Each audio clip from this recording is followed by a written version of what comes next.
Olá pessoal, a graça e a paz de Cristo.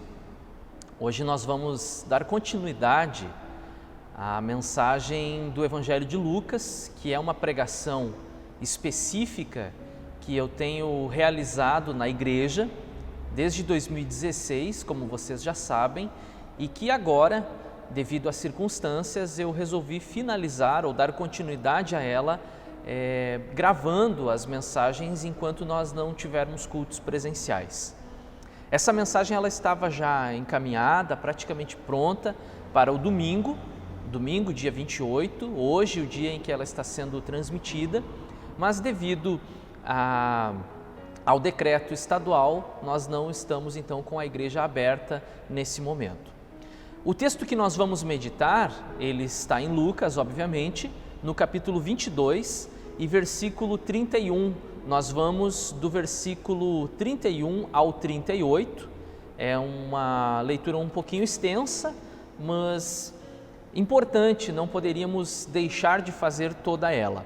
A palavra do Senhor nos diz assim, acompanhem comigo. Simão, Simão, Satanás pediu vocês para peneirá-los como trigo, mas eu orei por você, para que a sua fé não desfaleça.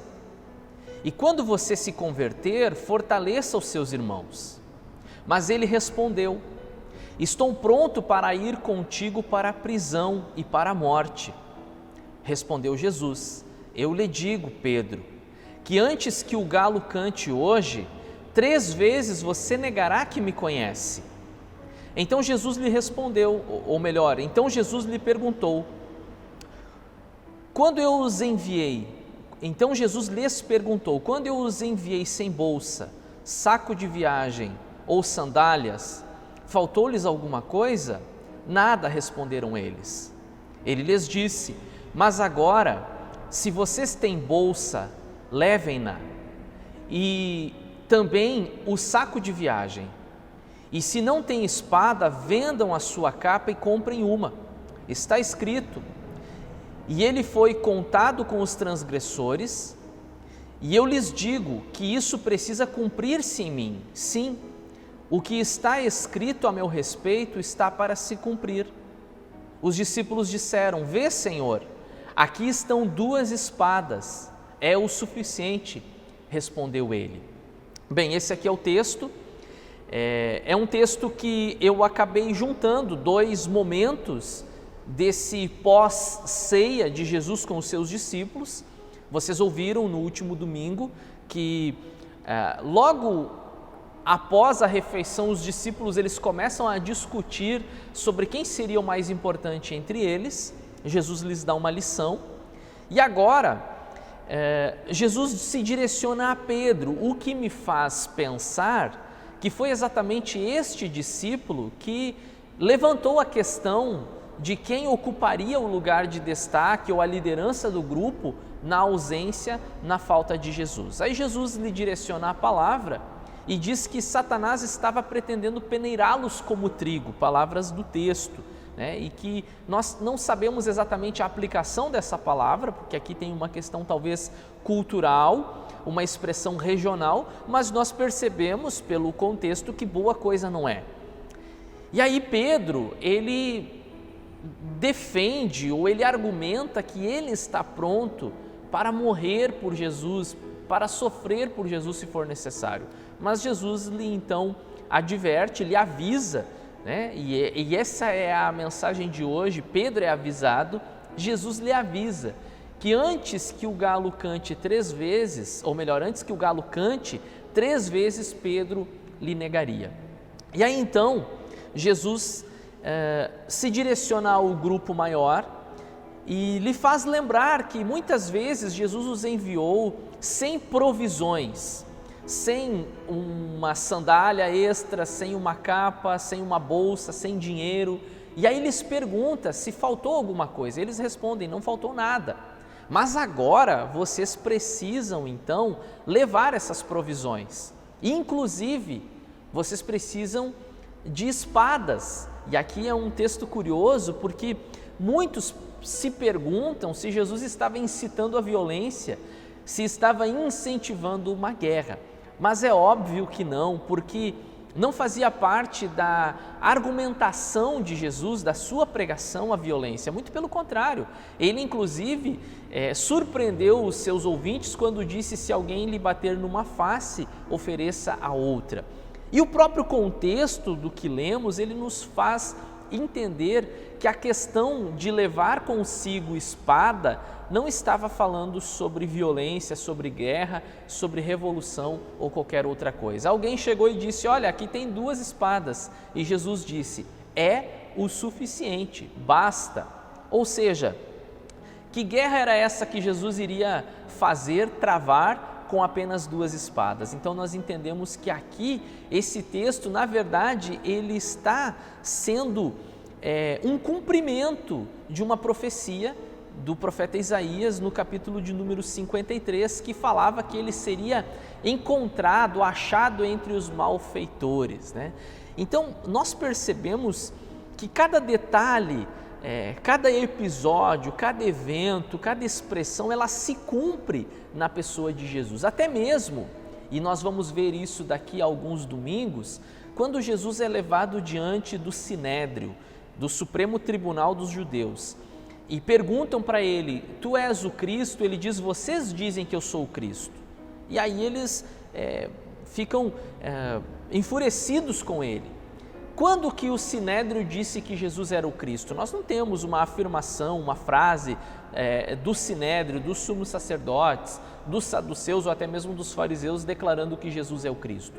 Porém, todas as vezes que eles tomam decisões e que eles agem de maneira que cumpre as profecias do Antigo Testamento, eles estão dizendo que Jesus é o Cristo. Quando eles prendem Jesus, quando eles o ofendem, quando o agridem, quando o entregam nas mãos de Pôncio Pilatos e consequentemente de Herodes, que estava passeando por Jerusalém na ocasião, os membros do Sinédrio estão dizendo: sim, ele é o Cristo, porque eles estão cumprindo, sendo de certa forma instrumento de Deus no cumprimento das profecias do Antigo Testamento na pessoa de Jesus. Essa aqui era apenas a parte introdutória da mensagem, mas eu quero focar com vocês nos versículos iniciais, e esses textos eles vão passar na tela para que vocês também acompanhem. O versículo 31, ele diz assim, Jesus falando: Satanás pediu vocês para peneirá-los como trigo. Eu já falei que, embora nós não tenhamos a exata aplicação dessa expressão, por ser de uma época distante, de uma cultura distante da nossa também, nós entendemos que isso não é coisa boa, porque Satanás nunca projeta coisas boas em relação ao ser humano. Mas o que eu quero salientar aqui nesse texto, de certa forma, é uma segurança para nós.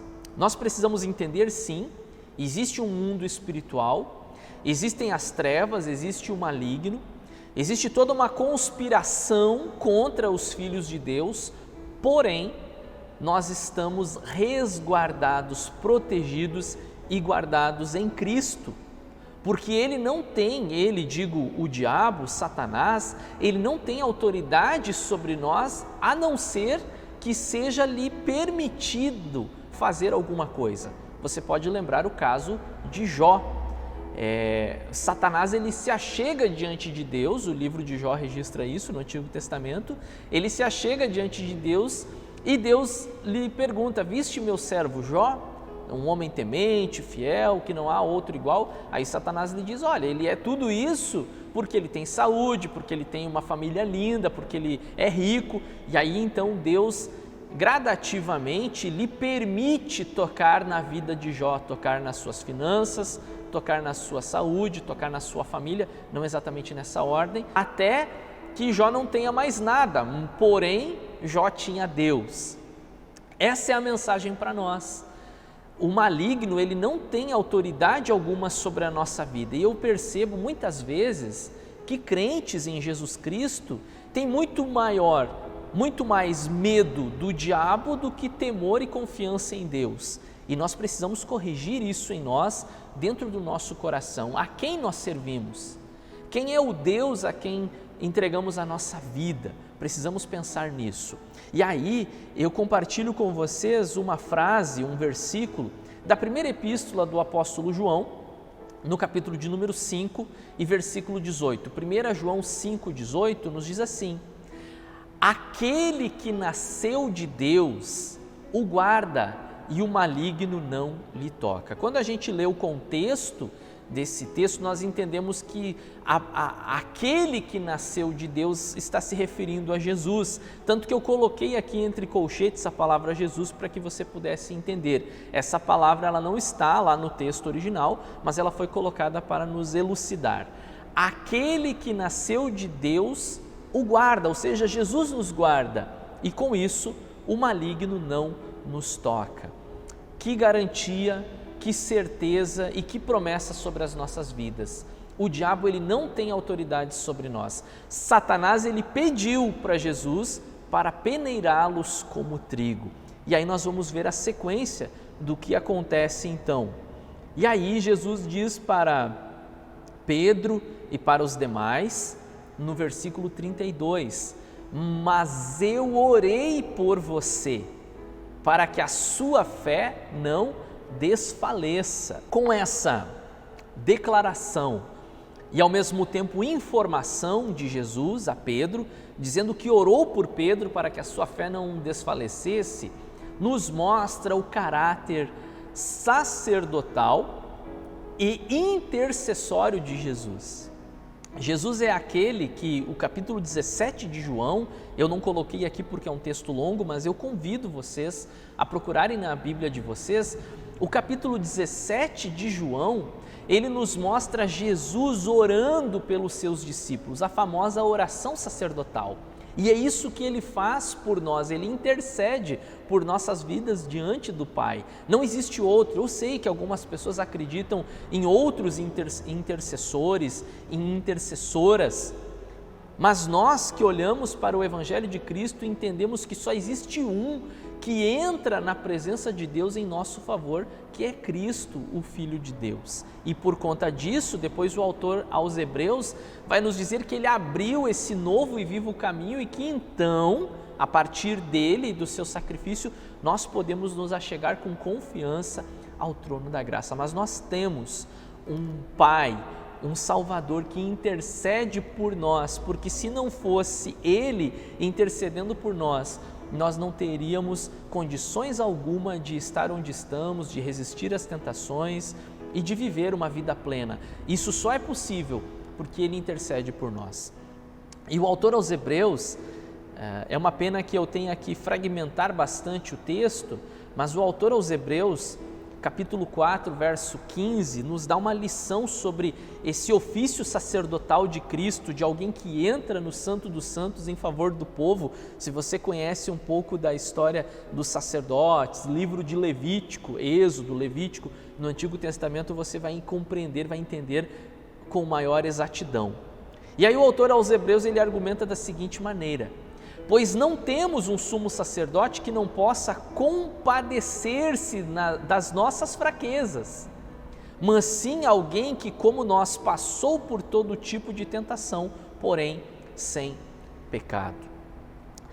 O mesmo texto que eu citei para vocês de Isaías 53, eu não sei se eu vou conseguir localizar ele aqui agora, mas o texto de Isaías 53, ele falava a respeito daquele que foi contado entre os transgressores. A questão das duas espadas ali é uma prova disso, mas o finalzinho do versículo 12, Isaías 53, 12, essa não está na tela, mas você pode acompanhar em casa, pois ele levou o pecado de muitos e pelos transgressores intercedeu. Olha que interessante. Ele levou o pecado de muitos e pelos transgressores intercedeu. Glória a Deus por isso, irmãos. Mais à frente, o versículo 33 diz assim, agora as palavras de Pedro, mas ele respondeu: estou pronto para ir contigo para a prisão e para a morte. Estou pronto para ir contigo para a prisão e para a morte. Que problema nós encontramos na nossa vida, especialmente quando nós acreditamos que somos mais do que de fato somos. Quando nós achamos que podemos fazer muito, se na verdade não podemos fazer absolutamente nada. Nos achamos superiores, nos achamos capazes, nos achamos seres especiais, dotados de dons espirituais e da unção de Deus, mas esquecemos que não passamos de seres humanos falhos, dependentes e carentes de uma graça, da graça de Deus. Pedro estava cheio de si e ele estava se comprometendo com algo que ele mesmo não podia cumprir. Eu estou pronto para ir contigo para a morte. Os próximos versículos vão nos mostrar que ele nega Jesus. Veja como as coisas acontecem. Aquele que há poucos instantes estava dizendo: eu vou para a cruz contigo, eu morro contigo, eu sofro contigo. Mas Jesus sabia quem era Pedro. E o contexto dessa mensagem vai nos mostrar que Jesus fala isso para ele: olha, você vai me negar. Quando você se converter, fortaleça os seus irmãos. São textos que nós encontramos aqui, dos quais nós falaremos nos próximos instantes. Ele respondeu: estou pronto para ir contigo para a prisão. Será que de fato Pedro estava pronto? E a pergunta que eu faço: será que estamos prontos? Será que eu estou pronto? Muitas vezes nós achamos que já estamos prontos. Nós achamos que já sabemos tudo, nós achamos que podemos tudo, mas na verdade não estamos, né? Quando Paulo escreve aos Filipenses, num contexto, ele diz o seguinte, daquilo que ele precisava alcançar, ele diz o seguinte: não que eu já tenha alcançado, eu ainda não alcancei, mas uma coisa eu faço, esquecendo-me das coisas que para trás ficaram, eu avanço, né? Eu vou em frente, quer dizer, eu ainda não estou pronto. Eu preciso ter clara essa ideia na minha mente: eu ainda não estou pronto, eu preciso buscar, crescer, amadurecer, ser melhor. O Evangelho, ele não nos promete perfeição aqui na terra, mas ele nos fala que há uma possibilidade de sermos melhores em Cristo. E eu quero que vocês observem comigo o texto que está em Romanos, no capítulo 12, versículo 3, e aqui a palavra-chave é graça e não existe outra. Essa é a palavra que precisa estar com tanta força, onde nós vamos olhar para ela e nos lembrar que graça é favor imerecido, aquilo que nós não merecíamos de Deus. Pois pela graça que me foi dada, digo a todos vocês, ninguém tenha de si mesmo um conceito mais elevado do que deve ter, mas pelo contrário, tenha um conceito equilibrado, de acordo com a medida da graça que Deus lhe deu. Não tenha um conceito mais elevado de você mesmo. Não ache que você é grande coisa, não sendo grande coisa ou não sendo nada, como depois Paulo escreve aos Gálatas. Alguém escreveu ou falou, uma frase eu não lembro, a autoria, que diz que eu ainda não sou quem eu deveria ser, mas com a graça de Deus eu já não sou mais quem eu era. O que isso significa para nós? Exatamente a segunda parte desse versículo. Tenha um conceito equilibrado, de acordo com a medida da fé que Deus lhe concedeu. Por isso a palavra, então, chave para nós aqui é equilíbrio. Precisamos ser equilibrados. E aí, então, o versículo 34, Jesus responde a Pedro e a sua promessa, aquela promessa que Pedro não consegue cumprir, e frequentemente nós fazemos promessas que não podemos cumprir para com as pessoas e principalmente para com Deus. Respondeu Jesus: eu lhe digo, Pedro, que antes que o galo cante hoje, 3 vezes você negará que me conhece. E a pergunta que veio ao meu coração enquanto eu meditava nessa palavra: por que Jesus permite os fracassos em nossa vida? Por que Jesus permite os tropeços na nossa caminhada? Por que Jesus permite que escorreguemos diante de momentos tão importantes da nossa vida? Jesus permitiu que Pedro o negasse. Jesus poderia ter impedido, poderia, mas ele permite que Pedro o negue diante de uma pergunta: você o conhece? Não, eu não o conheço. E a história vai nos mostrar que depois isso vai produzir em Pedro um arrependimento. Eu não posso falar muito, senão nas próximas mensagens eu já não tenho mais argumento. Mas é importante nós pensarmos aqui, por que Jesus permite os fracassos, as quedas, os pecados na nossa vida? E eu tenho uma sugestão. A minha sugestão é que Jesus permite que fracassemos para que mudemos o ponto de apoio. Preste atenção, Jesus permite que fracassemos para que mudemos o ponto de apoio. Onde Pedro estava apoiado? Era em Cristo? Não, definitivamente não. Pedro estava apoiado em si mesmo. Eu não vou te negar, eu estou pronto, ou seja, estava no eu. A força de Pedro, o seu apoio estava no eu e não no Cristo. É importante nós mudarmos o foco, mudarmos o ponto de apoio. Não podemos nos apoiar em alguém ou em algo tão instável como nós. Nós precisamos nos apoiar naquele que a Bíblia fala inúmeras vezes que é a rocha, que é a pedra, que é o fundamento, nele, arraigados, edificados, como disse Paulo. E aí eu quero ler com vocês também o Evangelho de João, capítulo de número 15, versículo 5, um texto conhecidíssimo de todos nós, naquele momento da metáfora da videira. Jesus se apresenta como a videira verdadeira. E aqui em João 15, no verso 5, Jesus diz assim: eu sou a videira, vocês são os ramos. Se alguém permanecer em mim e eu nele, esse dá muito fruto, pois sem mim vocês não podem fazer coisa alguma, ou na Almeida, vocês não podem fazer nada. E é isso que nós precisamos ter em mente, nós precisamos nos apoiar em Jesus. O nosso ponto de apoio precisa ser Jesus. Muitas vezes tropeçamos, muitas vezes falhamos, porque estamos olhando para nós mesmos, para dentro de nós. E aí Jesus permite esses fracassos para que avaliemos a nossa vida, assim como está escrito lá em Apocalipse, né? Lembra-te de onde caíste, para que nos lembremos onde foi que nós erramos e tenhamos a possibilidade de corrigir e nos apoiar apenas em Cristo e em mais ninguém. Voltando um pouquinho à leitura, eu li o versículo 32, o 33, o 34 e agora eu volto para o 32, só que na segunda parte do versículo nós localizamos dessa maneira, parte A e parte B. Quando você se converter, fortaleça os seus irmãos. Jesus sabia que Pedro ia tropeçar, Jesus sabia que Pedro o negaria, mas Jesus está dando uma missão a esse Pedro fracassado, a esse Pedro vulnerável e instável. Mas Pedro, quando você se converter, ou seja, a conversão, ela é um processo na nossa vida, um processo contínuo e que deveria continuar acontecendo em nós. A gente muitas vezes julga que a conversão é aquele momento onde você levantou a sua mão em um culto, sinalizou que entregava a sua vida a Jesus e está tudo terminado.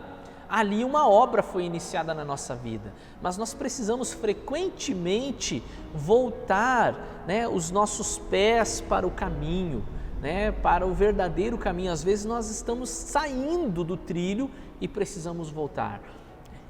E Jesus desafia Pedro: Pedro, quando tu te converteres, Pedro, fortalece, quando você se converter, fortaleça os seus irmãos. Qual é a diferença entre o Pedro antes da negação e o Pedro depois da negação? O Pedro antes da negação é um Pedro cheio de si mesmo, é um Pedro que confia nas suas possibilidades, naquilo que ele pode fazer. O Pedro depois da negação é um Pedro que entende que ele pode fracassar e que se ele pode fracassar, o outro também pode. Veja, muitas vezes nós somos exigentes com o pecado do outro, mas queremos alívio com o nosso pecado, com o nosso erro. Quando nós erramos, nós queremos compreensão, mas quando o outro erra, nós exigimos condenação. Essa passagem nos mostra que quando Pedro erra, ele vai depois perceber de fato quem ele é. Daqui um pouquinho eu vou falar sobre aquele momento no Evangelho de João, quando Jesus pergunta 3 vezes para Pedro: Pedro, tu me amas? Pedro, tu me amas? Pedro, tu me amas? E eu vou tentar fazer a conexão dessas duas passagens. O Pedro pós-negação é um Pedro compreensivo, é um Pedro que entende a fraqueza humana, é um Pedro que pode compreender as necessidades e as dificuldades do outro. O Pedro antes da negação é um Pedro radical, é um Pedro extremista, e nós não podemos ser nenhuma das coisas, nem radicais e nem extremistas. Óbvio, não concordar com o pecado, mas olha o que diz o apóstolo Paulo aos Gálatas no capítulo 6 e 1º versículo: irmãos, se alguém for surpreendido em algum pecado, vocês que são espirituais deverão restaurá-lo. Não é para abandoná-lo, é restaurá-lo com mansidão.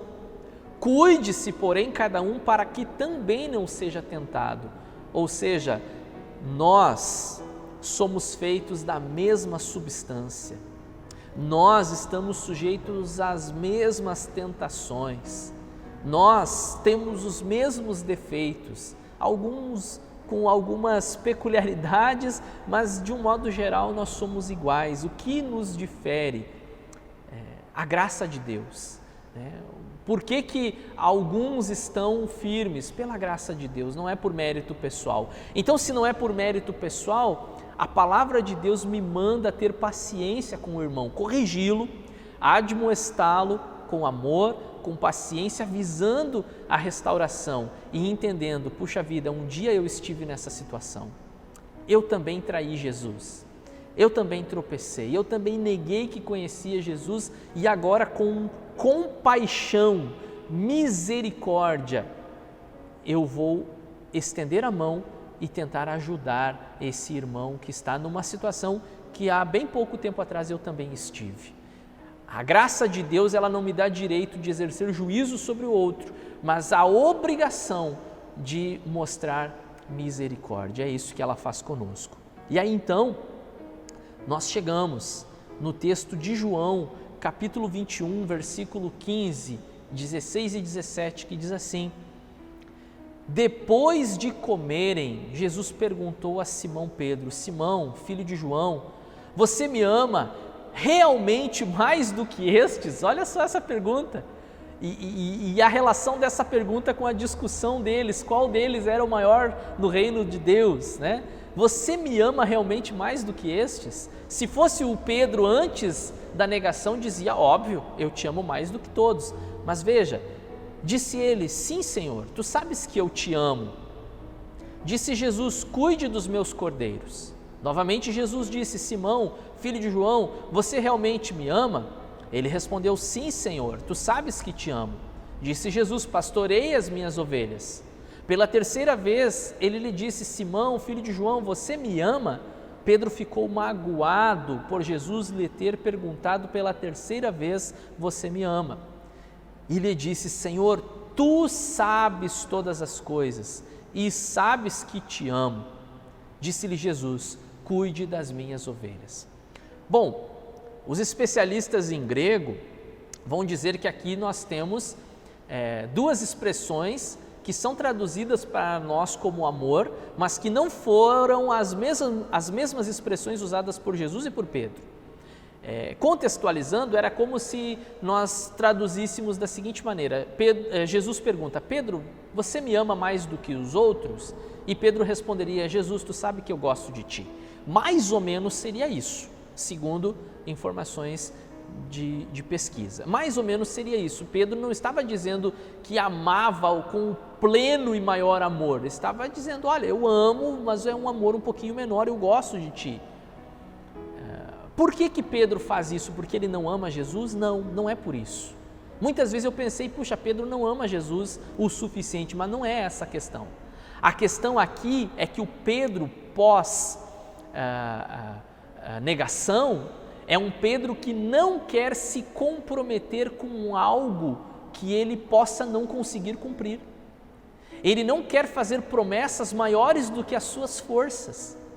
Ele não quer dizer para Jesus que ele ama Jesus mais do que todo mundo, sendo que Jesus sabe quem de fato ele é, e ele diz lá no finalzinho: tu sabes todas as coisas, e tu sabes que eu te amo, e tu sabes se esse amor que eu tenho por ti é sincero ou não. Não adianta eu ficar aqui tentando te convencer que eu te amo mais do que todo mundo, porque tu sabes quem eu sou.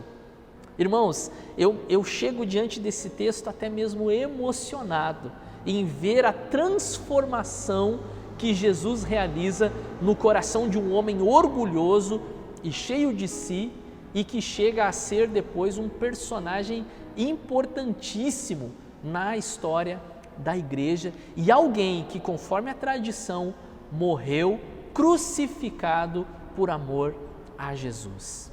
Essa é a mensagem que eu tinha para compartilhar com vocês hoje. Que Deus nos abençoe e que nos lembremos disso, de nunca nos comprometermos acima das nossas possibilidades e que nos apoiemos na graça do Senhor Jesus e não nas nossas próprias forças. Que Deus abençoe.